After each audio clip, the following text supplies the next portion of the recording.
Anita, you were speaking about the I versus you conversation and how powerful that is in a relationship.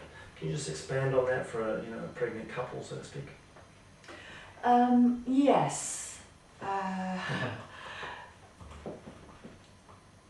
It's better to start before the baby's born, because once the baby's born, things get fraught and people forget. Whereas if you're doing it before the baby's born, then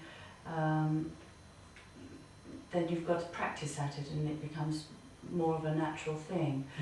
But saying I when your emotions are running wild, for example, I might forget to put the dinner on, and you've done a hard day's work and come home, oh God, all I want to do is sit down and eat my dinner now, I've got to help or do this or do that. And rather than just going into all of that stuff that we can very easily get into, of moaning and looking miserable and the other one's wrong and you haven't even done that for me.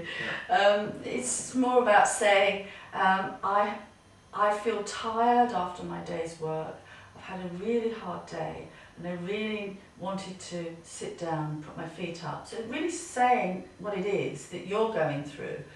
And then I could come back with, oh, I've had a hard day, and I know it's not work, but it's dealing with the baby, but, I just forgot. So you're taking ownership of the situation. Yes. And not putting it over there. Exactly. Like it was your fault and you're to blame, etc.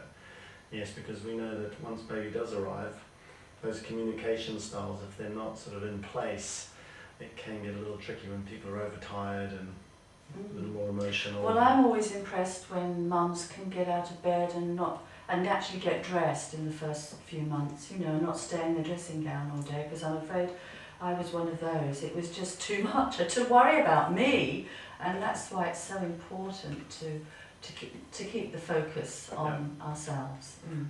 Yes, it is definitely a shock to the system, isn't it? How much work is involved with these new little people, and nothing will prepare us completely for that. But I think, as you say, the communication, if you can really start to practice that during the pregnancy so that it's already in place, like a practice, then I think that'll serve those couples for their future and for the baby's future. Yes, very much so. Great, thank you.